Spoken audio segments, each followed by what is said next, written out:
This is my leak and this is my podcast. Welcome back. I guess you can say this is the official end of my podcast warm up and we are back in business. Welcome. How has this whole warm up been for you? Please don't hesitate to write me via social or reply to any of the emails I send out. Your responses come right to me, so please feel free. I've gotten many messages that the past few months didn't feel like a warm up, but I can assure you that it was definitely a warm up. It's been a long time since I have committed to recording podcasts, and I knew that so much had changed since I began back in 2011. There's so much technology that makes recording and sharing much easier. And this warm up allowed me to spend a good amount of time learning that technology. So technology is easier, but you still have to learn how to use it. And so there was a lot for me to learn. And I also wanted to warm up because as a former athlete, if you will, I ran track back in the day. You would never get on the track to do anything without warming up.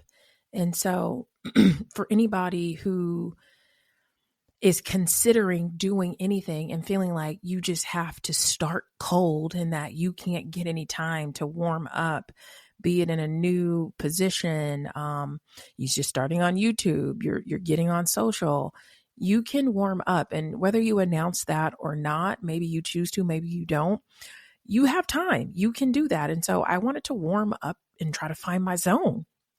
I don't get nervous making these podcasts, but I still get nervous about some of the things and how they might land. You know, I can go back, I can think about some episodes I recorded several years ago. There's one in particular that I really need to find that I think about the way that I answered a question and was like, oh my gosh, that's just wrong. And I think about, us giving ourselves room to grow in real time. I think that is what happens when we document our thoughts in this way. So I don't want that to happen, but I know that will happen. And so I get nervous like, oh my God, did I say something that I'm going to regret in 5 years or 3 years or 10 minutes? Who knows? But I just have decided that I'm just going to say it as plain as it is coming up for me with kindness and consideration, because I really still try to do that. You will notice I still stutter through some things. And if I were trying to be more perfect, or if this was one of those ultra edited shows, I'd go back and fix those things. And I've thought about it, and I just want to release these conversations, these connections as is. I am human. And I appreciate every single one of you giving me the room to be just that in this space. Now let's talk about recording as a new parent of 2 small children. That requires a bit more scheduling than I had to do in the past. And so trying to figure out my rhythm and find my pace. When can I do things? When can I not? I am currently recording this on the weekend. So finding time on the weekend during nap time. Okay. So I didn't have to worry about that before, and now I do. So wanted to find my pace there. Some of you who are longtime listeners may have noticed I am no longer on Podomatic. I am now on a different host. Who the host is doesn't matter, because I could change it again, or maybe some incredible network comes and offers to take on this show. Now, wouldn't that be nice? Maybe, or maybe not. Not sure. But you likely have noticed some ads in the past few weeks. And as I continue to learn what works for us, you'll see changes and edits here and there. And so just wanted to share that with you. Now, I also had to learn how to use my new podcast equipment. I talked about that before. This is some podcast equipment that I bought a few years ago when I was planning to return in 2021. And I was going to have these shows professionally edited in a studio, because I felt like what I was doing in the past wasn't good enough. I need to upgrade. And so they told me what I could use to record at home, because I knew I still couldn't get out to a studio. They told me what I could buy to get studio quality at home. And then I was supposed to send this audio to them, and they were going to edit it, and we were going to have music. And I think I told y'all before, I really, in my mind, I want to have one of those swooped up podcasts with all the things, but I find that learning how to use all this stuff myself, this new equipment I have. It's got all the buttons and knobs and every time I talk, things light up. But you know what? I figured out how to use it, and I've played some of this audio back, and I can't lie, your girl is sounding good. Now, enough of that. Let's get on with this episode. Now, I want to set the mood for this episode. Imagine you and I have met at a coffee shop. We have plans for a long catch up. I feel like it's an evening. I feel like we're having an evening, like a late coffee. So if that's the case, I'm having decaf, and maybe you are too. I still drink my coffee black. Maybe you have tea. Maybe you have water. For those, some of y'all like matcha, which I still can't get with. But I know that we have some light nibbles. I feel like it's raining. And you've seen me in passing. You've caught me on social a little bit, but we haven't really had a good catch up. So this episode is our good catch up. And I feel like doing this good catch up will help sort of inform you around the topics that I will be talking about over the course of this next season. I'm calling it a season, but I'm just going to do what we feel like doing per usual. But some of the things that I'm going to talk about and where I am as a person, a lot has happened to me since I've recorded this podcast. And I just think having some context will help you color in your notepad, and better understand my point of view. So let's get started. I recorded 2 episodes in 2021, and I really believed at the time that I would be able to make an official comeback. My youngest child had just turned 1, and I felt ready. It was in September. She turned 1 in August. In my mind, I just needed her to turn 1, and I'd be able to magically work again like I had in the past. I tried. I did 2 interviews. And as I tried to keep going, my bright idea quickly proved to be untrue. I was not ready. I was still running a business. Now, granted, my daughter had turned 1, but I also had a 3.5-year-old too. Having those 2 kids wiped me out. There was so much learning for me to do when it came to having them. I wanted to parent them a bit differently than what I had known. And so I was doing a lot of reading, talking to a lot of different parents. There was a lot of research involved, trying to figure out what type of schools I wanted to send them to. Let's not forget about the self-rescue swim lessons and a whole bunch of other stuff that just felt so far outside of my wheelhouse and comfort zone. Now, let's not forget about the amount of meals little humans need. So in addition to 5 meals, so 3 hearty ones and 2 snacks per day, I also have to play with them. I'm like, what am I playing and how do I play? From there, I want to add on tantrums, big feelings, massive meltdowns, and a commitment that I had made to never hit, snatch, grab, or pop my children. So it was like, so what am I doing? And along this early journey, there was this grief that came up when I started to realize that there were some things that I needed but did not get. I had read Adult Children of Emotionally Immature Parents is worth a read, regardless of whether you're a parent or not, if any of this resonates with you. I had read it a while ago, but I had to go back to it again during this time. My son is just over 3 and behaving in a way that I had learned culturally was considered to be quote unquote bad. I knew in my heart that he wasn't bad, and I made it my business to do the work to find the tools to support him. Now let's get back to the book.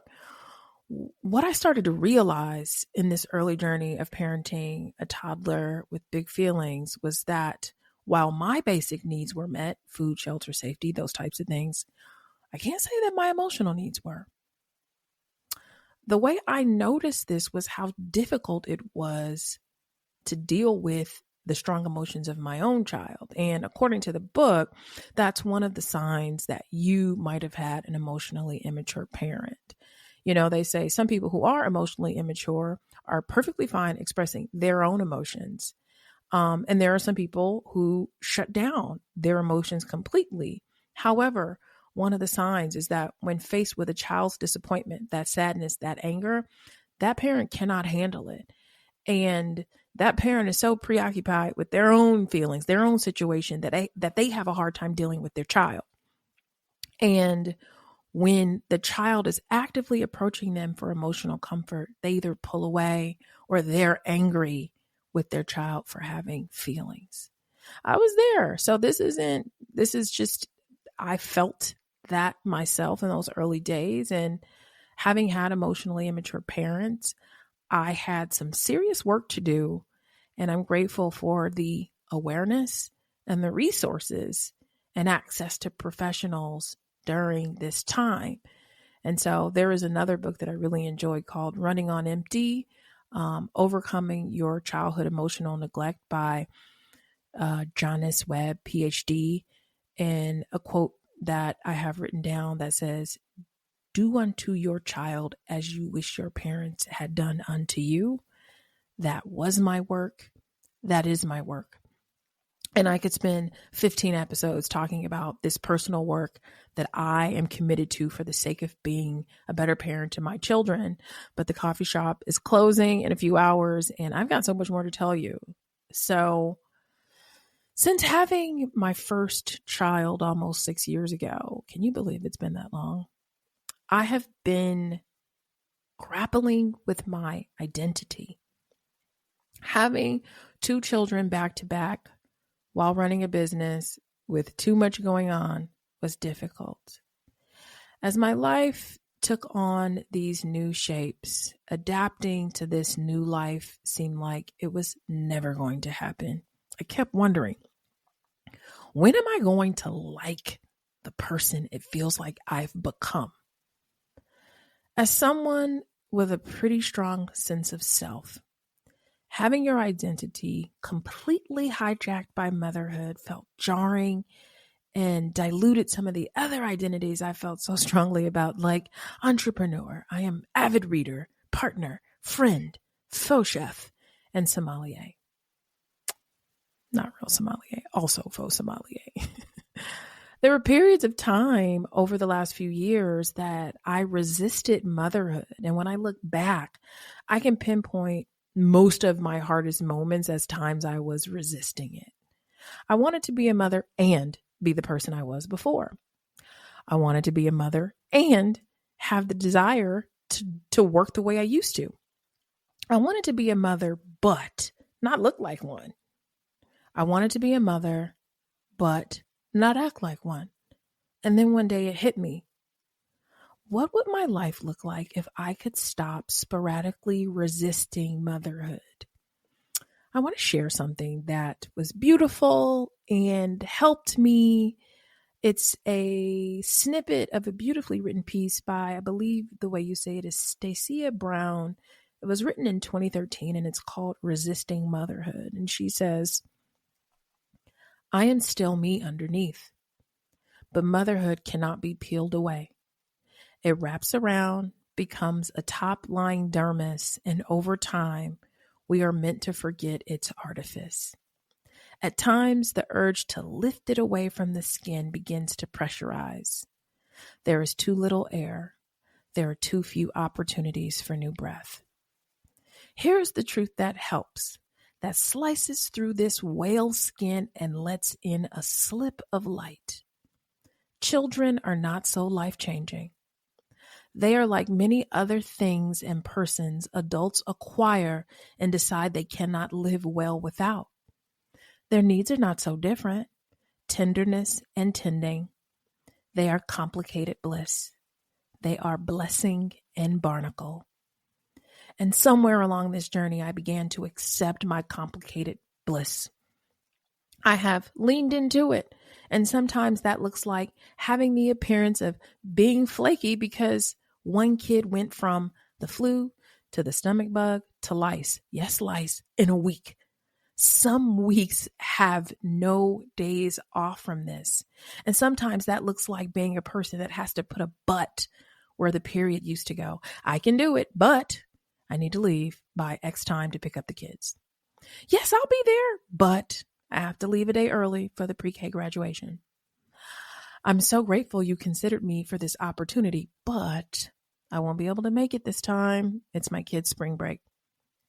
And so while I'm in a better place, I can't say that I don't still grapple with the desire to do both jobs well.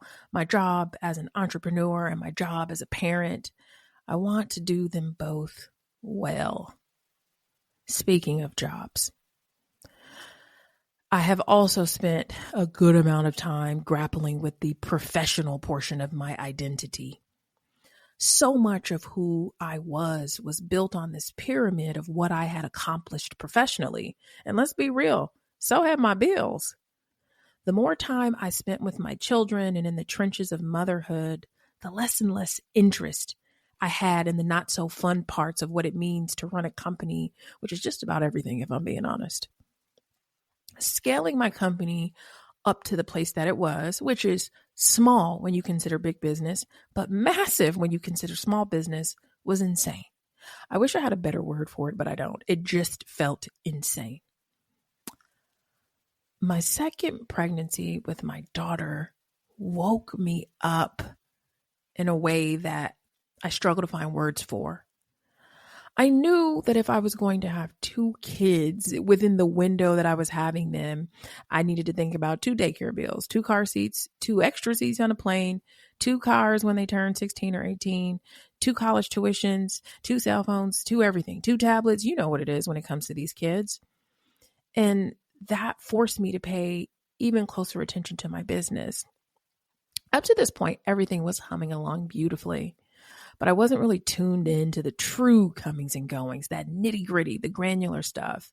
And having 2 kids and a lifetime of supporting them both, I knew I needed a clearer picture. Long story long, there was a lot going on that I just didn't know about. And it all began to feel like too much as I started to peek into, every single thing. There were too many line items, too many emails. Too many due dates, too many people, too many personalities. And as the pandemic settled in and the work got harder, it became clearer by the day that I could not manage all of this with 2 new humans at home and a new relationship with my partner that went from romantic to co-parents, and us both being deeply invested in the ways we wanted our new family to take shape. Our home had become a mini operation with drop-offs and pickups, doctor's appointments and dentist appointments and playdates, birthday parties, and memories to be made. I gradually found myself shifting from managing a business to managing a new family that needed a ton of care and even more planning and organization. There was something about having the kids that allowed me to see the kid in everyone. It started to paint a picture of why I chose certain people for certain roles and how often I hired to save someone or to give someone a chance rather than truly hiring for my needs and my goals. Because I couldn't see all of this so clearly early on, I hired an executive coaching team. Maybe that's my problem. Maybe I just didn't know how to do the people part of the job. And after a year of coaching, I can tell you that probably was true. Now, I can tell you that after working with the coaches, learning things I wish I had known a decade ago, and spending what felt like a mini fortune to come to this realization, I learned that it is very difficult, damn near impossible, to level up a company's culture on a weak foundation. And so because of that, the job got exponentially harder, and I became less and less interested in trying to figure out how to make it work. I have 2 quotes here to consider from Martha Beck. Talked about her book, The Way of Integrity, Finding the Path to Your True Self. Still think you need to read it. Go ahead and get that. But these 2 quotes I had written down just when I think about the way I felt at the time. And one says, there are infinite ways to make a living. At some level, a deep instinctive level, you know which of them will work for you. You can feel it immediately when a job requires you to push aside your true desires. And then there's a second one that I have that says, your true self is showing you that. It's trying to get your attention to help you question, doubt, and drop the beliefs that are trapping you in hell. If you can feel that, congratulations. Your trip through the inferno isn't over yet, but you've rejoined the way of integrity. And so right when this truth settles into my heart and I decide that it is now time for me to transition out of my business, I learn that my mother is dying. And so now I've got to switch gears. Over the course of 9 months, and I didn't even track the time until I got ready to start preparing notes for this podcast. I had never considered the time, but from diagnosis to death, 9 months, and my whole world felt like it turned upside down. My mother called to tell me the news while I bathed one night. It was the time that she would always call. She always knew that I had to put the kids down, or, there's always some kind of wrestling with the kids at night. And so she would always wait to later to call me. And I was expecting her to call me because I knew that she had gone to the ER and then they had run some tests and then she was supposed to follow up in an appointment. And she said she would call me that night to let me know how the appointment went. But while I was waiting, I got a call from the hospital just wanting to confirm that she had made it to the appointment. And I'm like, how did they get my number? But it was something about that sort of like matter of fact call that they made, almost like they had to check their box, cover their butts.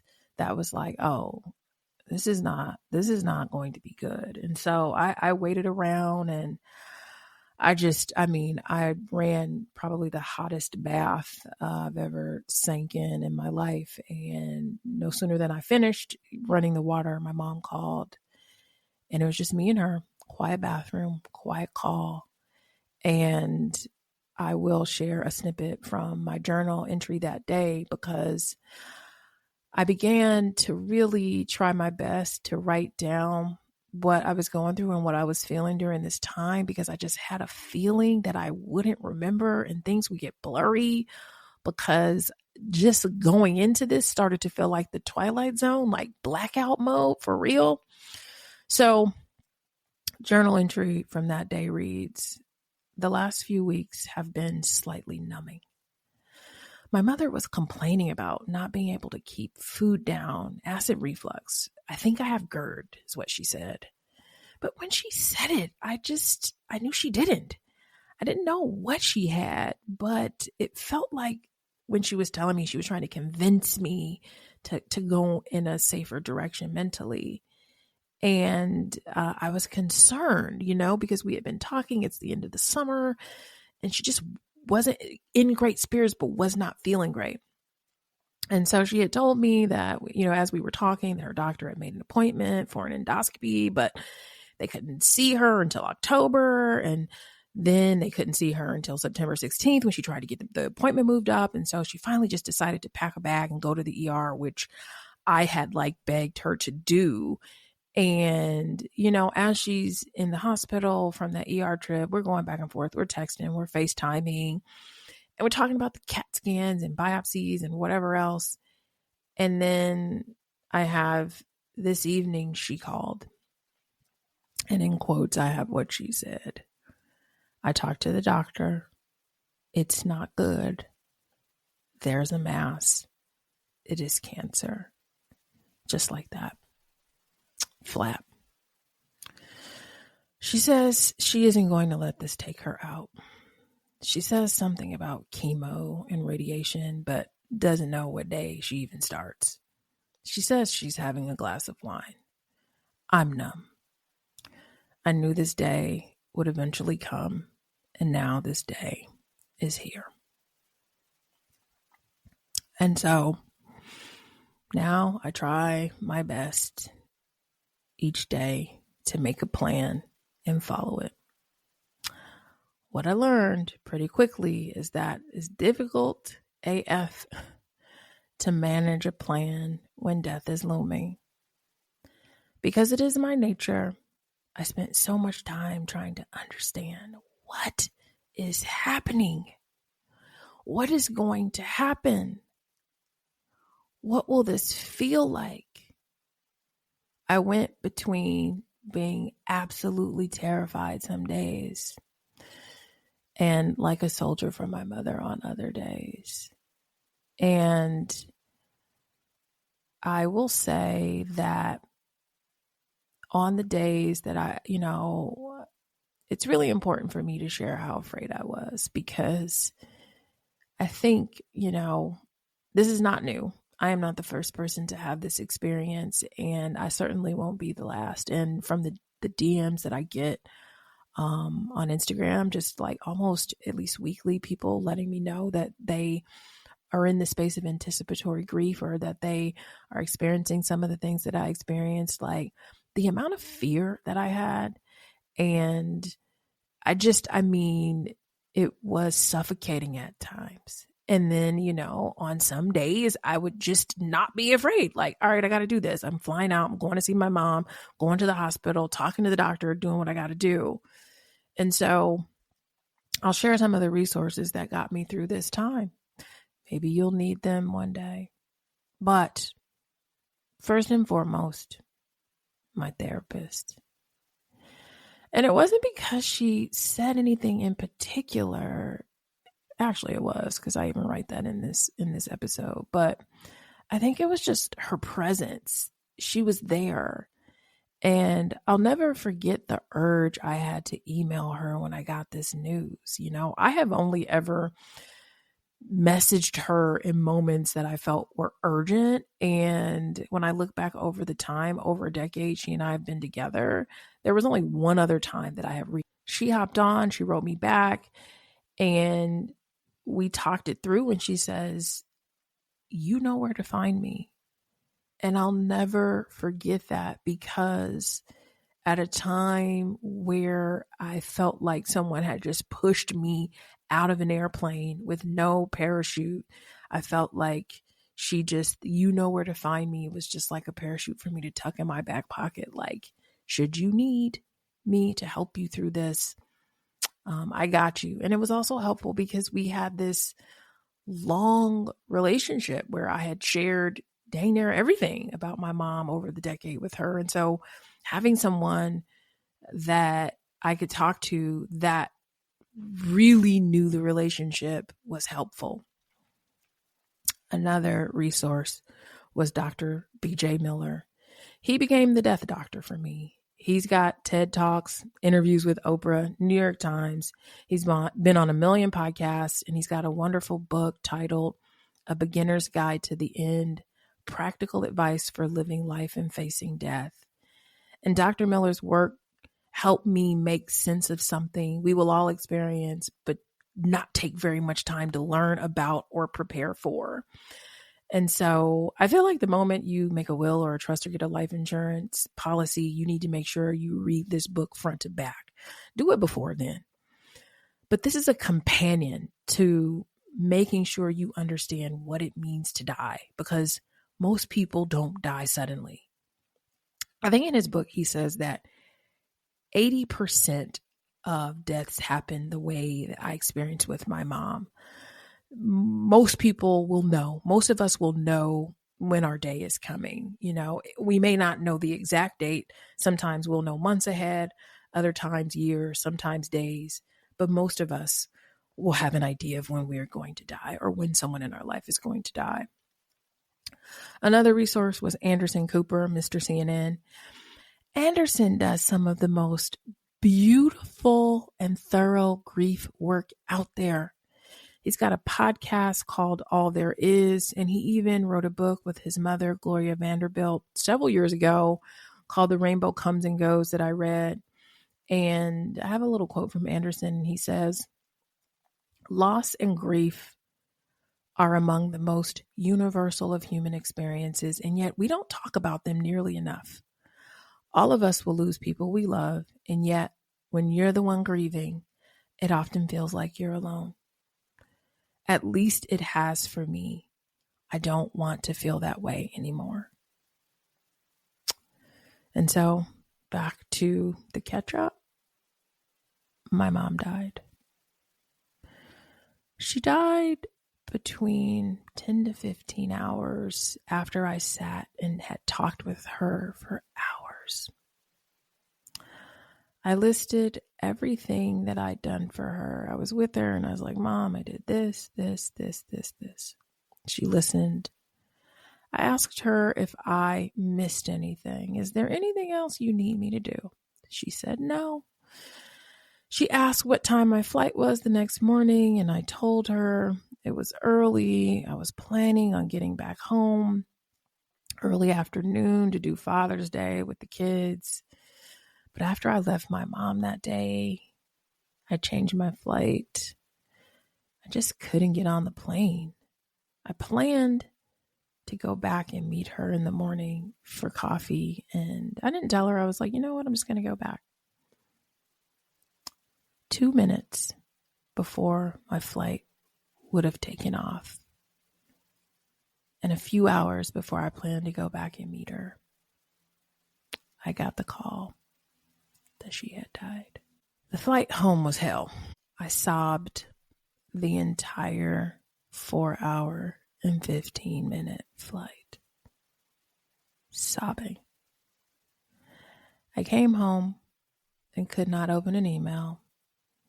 I had tried for months to sort of transition out of this company in a way that pleased everyone. All that ended when my mom died. Why spend more time trying to end this smoothly when life ended so abruptly like that? For her, for me.